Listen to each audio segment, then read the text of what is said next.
Hey, solos. So you want to go to Walt Disney World all by yourself, and you're wondering if it is worth it to go to the other resorts.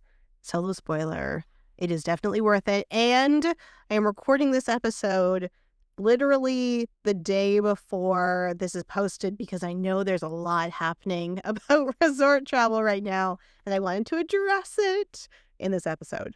Hi, everyone. It's Samantha. Olaf may not know who Samantha is, but now you do, and welcome to Disney Solo Magic, the #1 podcast for solo travel to Disney World, now in its third year. So there is some drama going on because they have changed some transportation rules at Disney Springs in particular, both for the buses and for the boats. I'm going to talk about that in the main episode.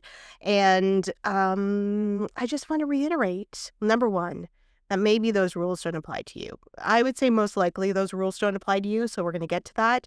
But also that the resorts are really great to travel to, and you should definitely make a point to go to the different resorts on your trips, not just the one that you're staying at. And that is why the rules might not apply to you, because if in this vision that I'm having, you were staying at a Disney resort, but you should go to resorts that aren't yours.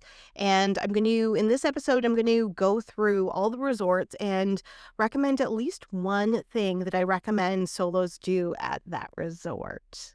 So, social media, all down below. I also have a Patreon, $4 American, that's nothing, and $5.50 Canadian, also nothing. That's, like a cup of coffee, I guess. I don't know, maybe like not a fancy coffee, a medium coffee. Although, my gosh, I went and I had a drink at Starbucks the other day, and it was like $7. Okay, this is completely unrelated to Disney, but some of you might remember that if you had if you had a Starbucks membership and you used like your card, I guess now it's called the app, but it was just like your rewards card. That's it, your rewards card. You got non-dairy milk for free, and I would get drinks with soy milk. Because I like the flavor more. And that has not been in effect for 15 years. And I still am bitter about that. And when I realized it was like 15 years and not like last year, I was like, you need to stop telling the baristas about it, because they were not even born when that change was made. So anyway, I'm just drinking Starbucks. I can't believe how much it costs. It was pretty good, though. You know what it was? Sorry, I'm in a mood, apparently. It was a matcha frappuccino, a green tea frappuccino with half syrup mango and half syrup regular, because I do like the mango green tea mix. Surprisingly, I like it, but I find cold foam generally good in theory, but kind of a letdown in practice. So I was like, well, let's just stir that mango syrup right on in, and it was delicious and really refreshing and expensive. So the Patreon member is the Patreon membership is less than that. So there you go. Okay, I don't think there's any other preamble. Let's just get into it. All right.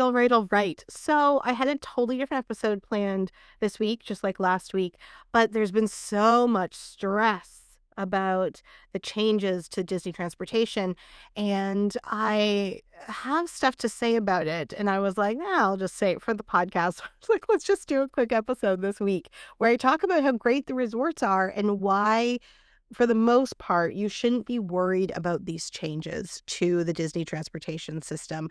And I think a lot of people are like misinterpreting it, both misinterpreting the new rule, but also misinterpreting like why they're making the rule. So there's like a lot of things that people are saying, and I think a lot of it is incorrect. So that's what I wanted to talk about.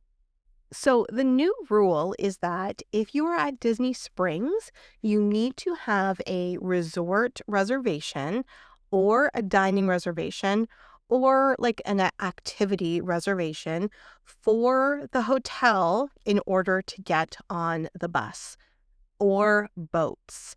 And so people have been like up in arms about this because they're like, what do you mean I can't go to another resort and like go and eat something or like just go and look at the lobby, all that stuff?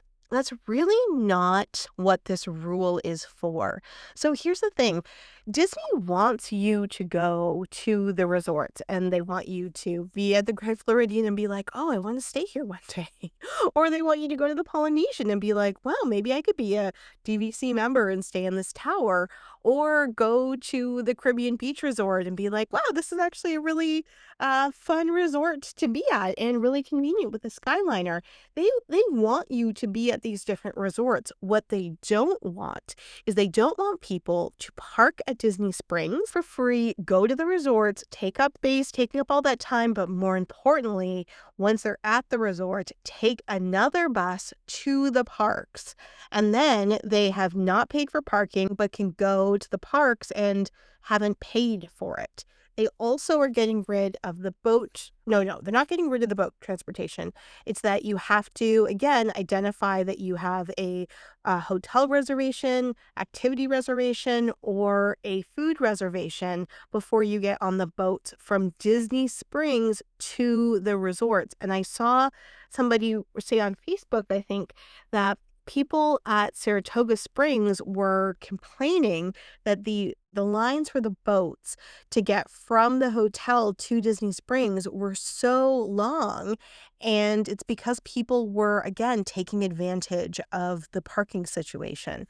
So it's not like you have to, though, stay at one of those resorts. So when you're thinking about this new rule about needing the hotel reservation, dining reservation, or activity reservation to use the transportations from Disney Springs to a resort, a lot of the anxiety about this rule should go down, because it's not like they're saying you can't go to a hotel that's not your own. They're saying that, I mean, remember, like Walt Disney World is the size of San Francisco, twice the size of Manhattan. You should think of it as one giant hotel. So if you're staying at one hotel, that means that you are a resort guest, even if you're not staying at the hotel you're taking the bus to. They want to cut down the free parking and taking advantage. They don't want to cut down the resort members, frankly, spending money at other hotels. So that's not what it's for. So people are really, really anxious, like, oh, if I'm staying at Pop Century, for example, I can't take the boat over to Port Orleans Riverside or Port Orleans French Quarters to get beignets. No, that's not what they're saying. What they're saying is if you are driving and you have driven to Disney Springs and you've parked, you now can't take the boat to Port Orleans French Quarter to get beignets, and you also can't take the bus to Pop Century and then take another bus to one of the parks. So it's, if you are already staying on Disney property, like, don't worry. Like, that's the easiest way you should think about it. If you are staying on Disney property, don't worry, this rule does not apply to you. Because remember, they're not getting rid of the boat or bus transportation from like Magic Kingdom to those resorts. Like, they're not cutting that down. They're cutting down the free parking. They're cutting down the taking advantage of it by people who are not staying there. And that is the key. So don't worry if you are staying on property. And I recommend staying on property just generally as a Disney guest going solo, because I mean, everything is like, so it's just, I mean, I recommend it, period. I mean, I think if you've been listening, you already know all the reasons. And so if you're already staying on property, then don't worry. Now, this could get in the way of your trip if you were staying at like a good neighbor hotel, so one that's like close to Disney Springs, and you wanted to take the boat over to one of the Disney hotels, or you wanted to take the boat or the bus over to one of the other hotels. In that case, you will need a reservation, like a dining reservation or something like that. But I think a lot of those hotels also have buses to and from the parks anyway. And maybe the Good Neighbor hotels are actually included. I'm not quite sure about that, but certainly if you're staying at a Disney hotel, this rule really doesn't apply to you. So do not stress. And in the spirit of do not stressing, I also am going to spend the rest of this episode talking about why you should go and visit each one of the hotels. So let's just dive right in. We're going to do it alphabetically, which means we're going to start at the All Stars. All Star movies, All Star music, All Star sports. Why should you go and visit there if you're not staying there? Well, look, I would not organize your whole trip around visiting the All Star hotels if you're not staying there. However, oftentimes, especially in the summer, the cafeteria at the All-Star resorts will have, and it doesn't matter which one, they all have the exact same thing, even though they are 3 different cafeterias. They often will have some kind of interesting, kind of fun, sweet food. So something I had talked about on the podcast was that it was like a eclair, like a chocolate eclair, but it looked like a hot dog. It was so cute. And so, like, if you want to like fun little dessert, then it's definitely worth going to check it out at one of the All-Stars. And also, if you're doing a Christmas tree crawl, like, don't sleep on the All-Stars. They have some really, really fun trees right in the middle of their lobby there. Very easy to go to and to check out. And if you wanted to walk, you can walk between all 3 of them.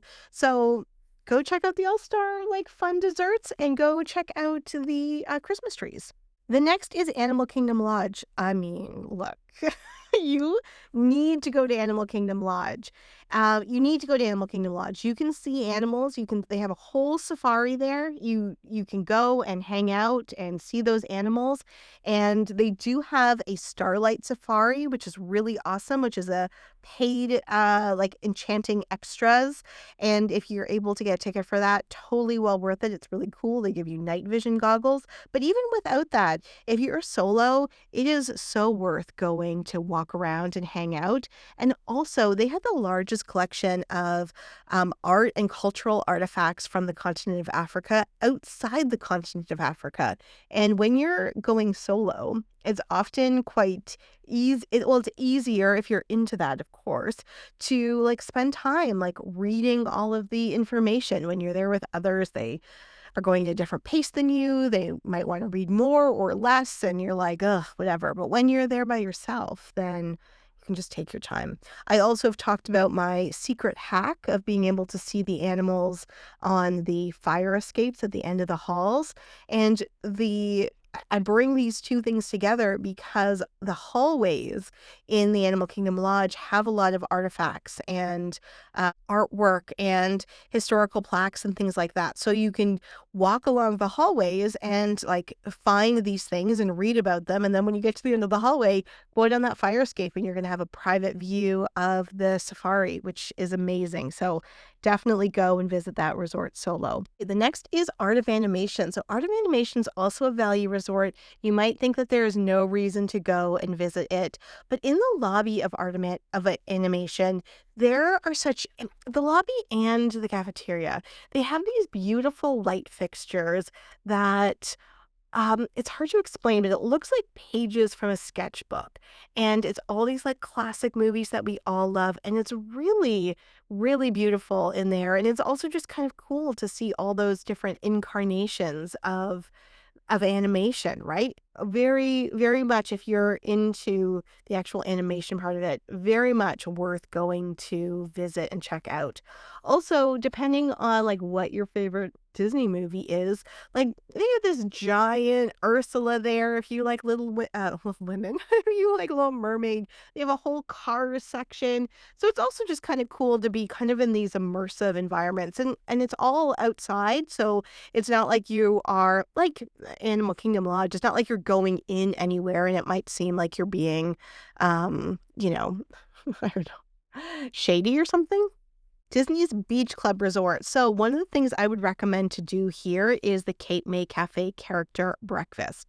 So the Cape May Cafe also has a buffet in the evening, and it's like seafood themed, but there is a character breakfast in the morning. It's again a buffet, and it's Minnie and friends, and they're all in like their 19th century like seaside outfits. It's great there. It's not too busy, and it really felt very comfortable to be there solo because of the setup of the restaurant. It didn't feel like you're just kind of out in the open. There's a lot of different booths, and my experience being there solo, everyone was so friendly, and the characters came back multiple times. And there was this omelet station, and the chef who made my omelet, like, she was like, "Oh, do you want me to do this like special thing with the cheese?" And I was like, okay, great." Best omelet I've ever had. I actually ate 2 because I wanted to just, like, go back and be like, "She was really great at making this omelet. I'll have another one," and I did regret I did regret 2 because it was too much food, but it was so great. As a solo, a great place to go see the characters. They're in different, costumes than you would see anywhere else, and a really great way to start your day. Disney's Boardwalk, which is right across the way from Disney's Beach Club. So I really love the Bellevue Lounge. It's on the same floor as the lobby, and I don't actually even like it as a lounge, as a bar and a lounge, but they have some really interesting artifacts from like the 19th early 19th century. No, excuse me, not early 19th century, early 20th century, late 19th century, different games and things like that. They also have music playing that's, like, from an old-timey radio, which I really like, and to be honest, solos. One of the reasons why I like this lounge, during the day is because I can take a little nap here if I need to, after Epcot or before Hollywood Studios or something like that, so that's definitely the reason why I would say, like, you should go check that out. Of course, there's all the restaurants along the boardwalk as well, but I kinda don't feel like that is part of the hotel so much as the stuff, like, inside. So, obviously, there's really cool restaurants outside, but inside by the lobby is the Bellevue Lounge, and go check that out. Disney's Caribbean Beach Resort. So I love this resort so much. I grew up a little bit in the Caribbean when I was a child, and also I have my sister lives in the Riviera. So there, and also Pop Century was like the first resort we went to as like adults. Like I have a lot of really good memories of that. So Caribbean Beach is right between Riviera and Pop Century, and it just feels very much like a really nice, like, liminal space for me in terms of, like, family memories. I don't know. Whatever. Definitely go check it out. One of the things that's really nice is that you can actually see from afar. You can see the fireworks from Epcot on one of the mini beaches. That's actually one of the beaches that's closest to the Skyliner. So that's kind of cool. And just going to visit there and like sitting on the beach if you want, being on the hammock if you want, is really nice as a solo. Like it's a pretty chill resort. There's also a restaurant there called Sebastian's Bistro, which is a family style restaurant. Normally, I don't recommend family style restaurants when you're going solo, but it's only $40. You do get a lot of like meat and chicken. It's all like Caribbean themed. So if you are interested in visiting that resort and you like Caribbean food, it's a like a worthwhile restaurant to go check out. All right, next on the list is the Contemporary Resort. So, of course, there's so many great things at the Contemporary Resort, but one of the things that I would recommend for solos is the Steakhouse 71 Lounge, Bar and Lounge. So, whenever I've been there, even if there are no reservations for Steakhouse 71, I can walk right up to the bar, take a seat, and order a full meal. And the whole time I'm there, is lounge seating right behind me, and it's never completely full. So I love that as an option at the end of the day if I wanted, something like sit down and fancy, but not too fancy. I love the Steakhouse 71 lounge for being a solo. But I think a lot of longtime listeners also know that one of my favorite things at the Contemporary for solos is the fact that you can watch the fireworks from Magic Kingdom out on the fire escapes. And that has become my number one favorite solo thing to do because it's so private and so serene, and it just feels like such solo magic. So if you don't know what I'm talking about, become a free member on Patreon. I mean, you can become a paid member too. But if you become a free member on Patreon, then you can also see some of the videos and things like that I posted. It's an easier place for me to post like consistent travel pictures on Patreon than Instagram. So go check that out. Okay, Disney's Coronado Springs Resort. So, also longtime listeners know that this is not my favorite resort, and I have a lot of things to say about it, but you can't deny how beautiful the tower is. And there is a lounge on the top floor of the tower that has amazing views. You can see three parks from up there. And if you like Salvador Dali and art history, then that also the way that they have provided a real honoring of Salvador Dali and the work that he did with Walt Disney is just so reflected in the architecture and the design of that lounge. So go check it out. Also for solos, I haven't done this myself because I don't drink alcohol, but there is a Sangria University, which seems like such a cool thing to go and check out and do during the day. So that might be something that you want to try to do when you're there solo.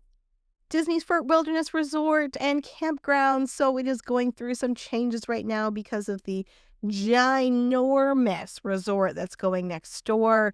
They just posted what the mini water park, what is it called? Like Lazy River that's going to be there. Like that's something that they're going to be very aggressive about making sure that only not Wilderness Lodge, but Wilderness Camp Wilderness, Fort Wilderness people are going to, but that's a different story.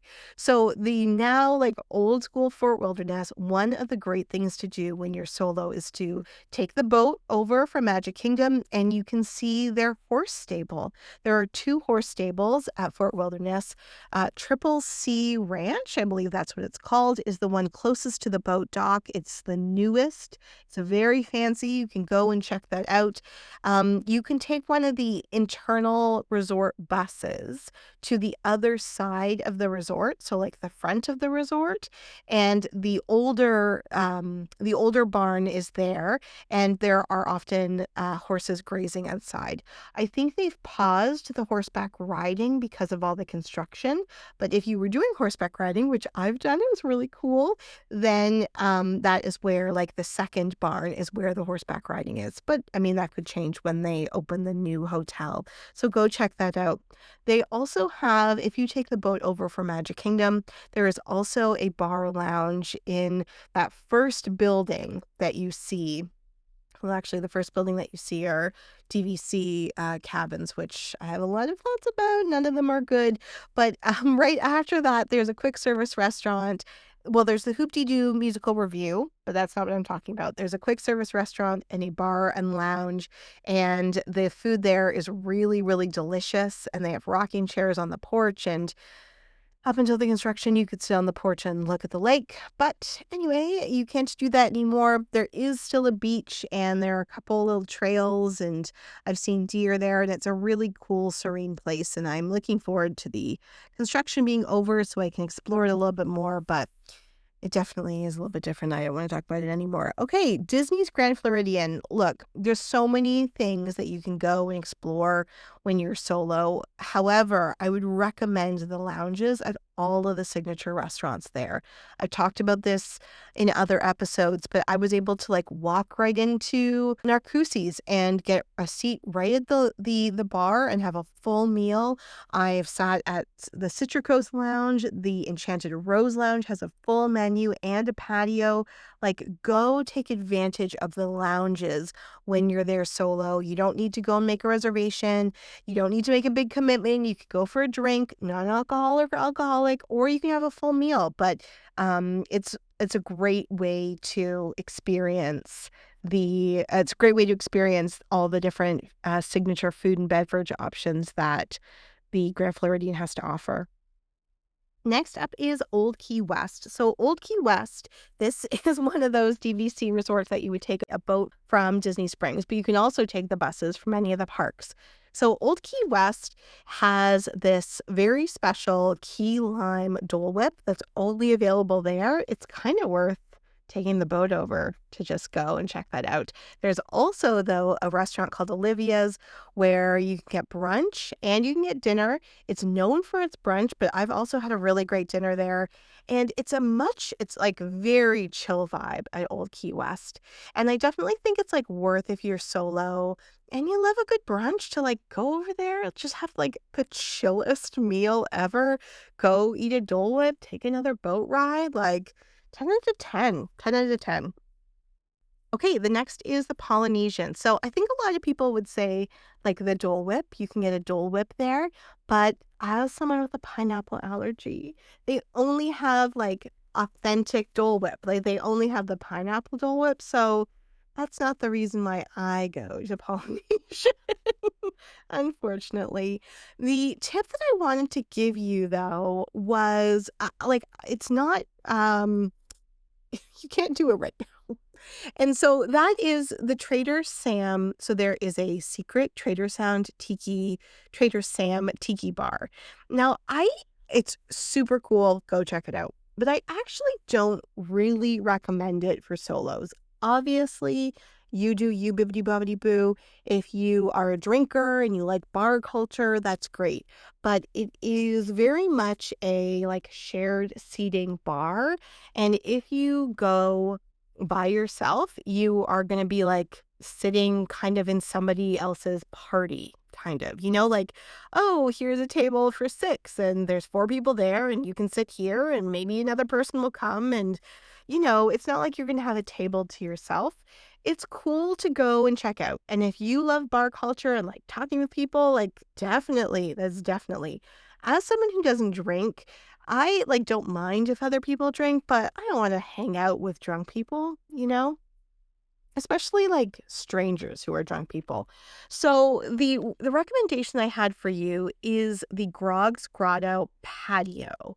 So, they extended like, the menu and everything at the Trader Sam's Tiki Bar to an outside space, and that's really just like a restaurant. It's just like a normal kind of patio, and so that's what I wanted to recommend because also on a few nights during the week, there's live music, so it's just kind of cool. You get to get this nice vibe. It's kind of secluded. It's pretty cool.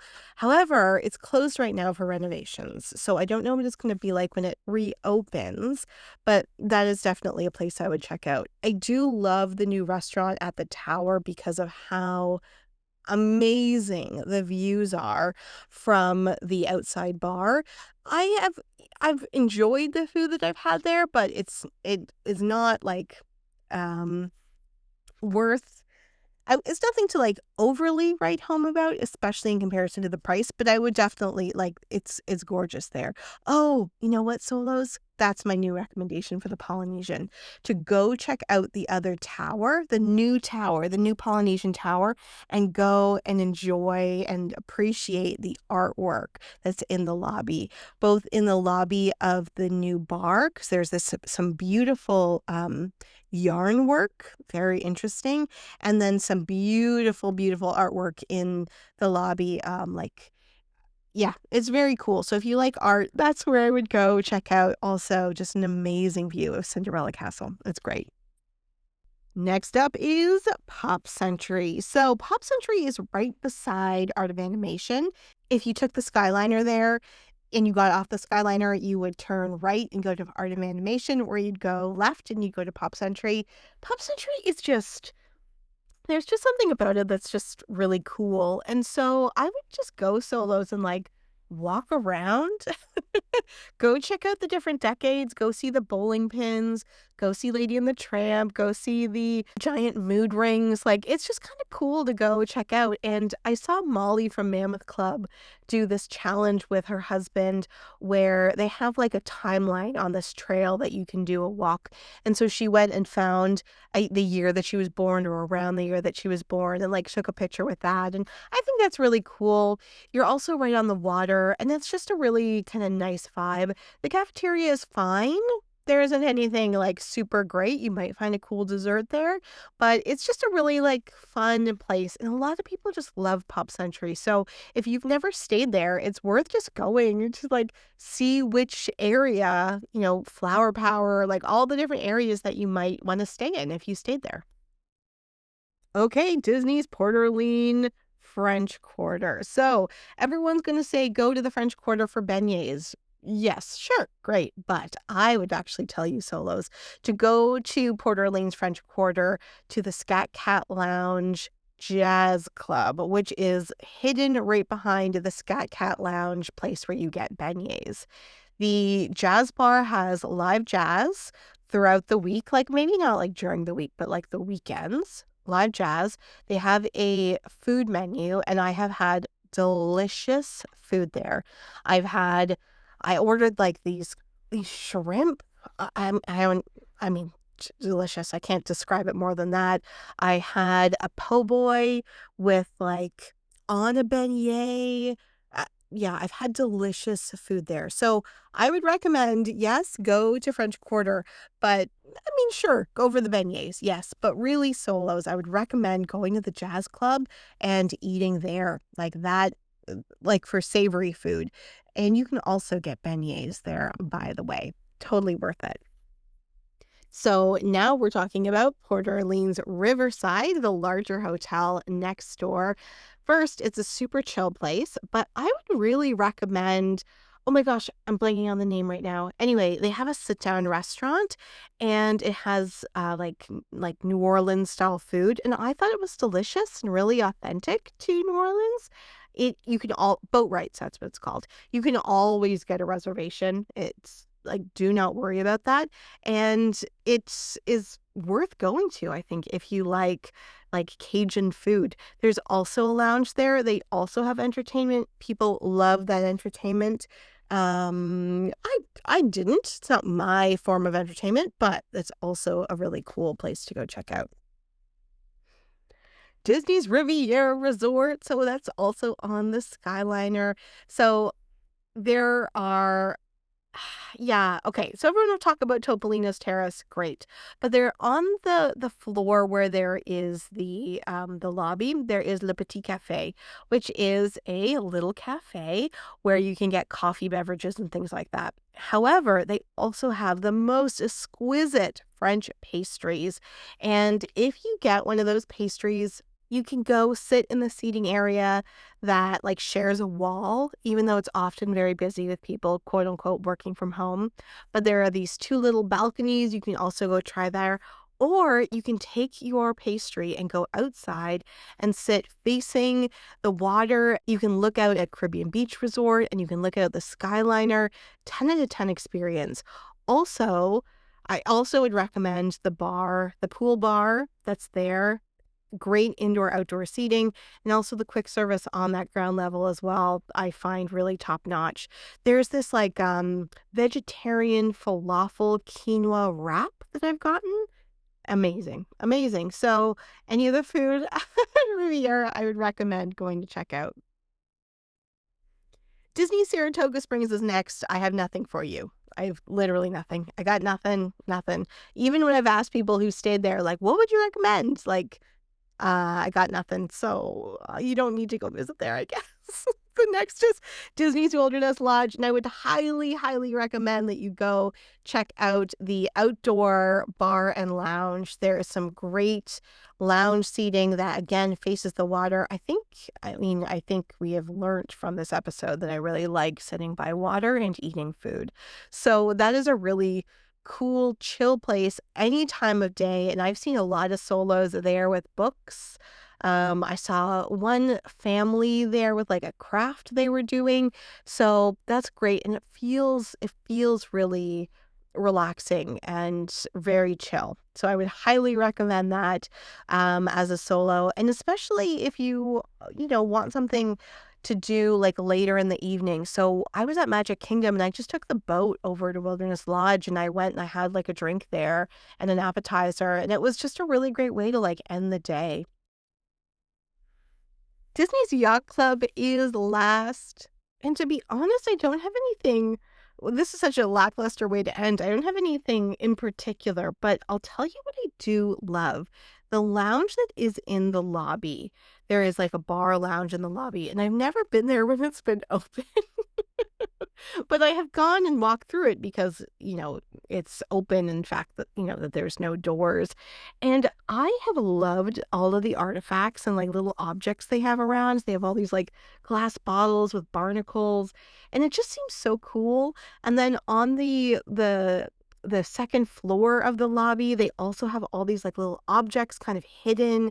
And I just kind of like love this collection of things. And I think maybe that's a good way to end, to just remind you that like Disney has put in so much work to the curation of all of these different hotels and the history and things like that. I really wish they would celebrate that curation more than they do. But as a solo, it's so easy to like just walk around and like look for all those hidden little artifacts and cultural objects and pieces of information. And then while you're there, you can get a drink and an appetizer. Like that's what's so great about the resorts. And so I do have episodes coming up about how you can do your whole trip that is just at the resorts. And remember, if you are staying on the Disney property, like you should think of those resorts as your resorts too. You can't swim in the pools unless you are staying at those hotels. However, the rest of the things you can definitely take advantage of. And when I say take advantage of, I don't mean like in a way like being shady and taking advantage that way. I mean, like, it's there for you to look at and go to and visit. And so I hope you do that on your next trip. What is your favorite resort to visit? Not stay at, but just visit when you're there solo. Please let me know. I would love to hear how I can make this list even bigger. Until next time, bye. Hey solos, it's Samantha. As we move into our third year of the podcast, please continue to support the podcast by liking, reviewing, subscribing on any and all of the platforms that this streams: Apple, Spotify, and on YouTube. Becoming a Patreon member is also an option and also just a wonderful way to support me and the podcast. Much appreciated to all the members, both free and paid. I can't wait to continue making content for you as we move into our third year.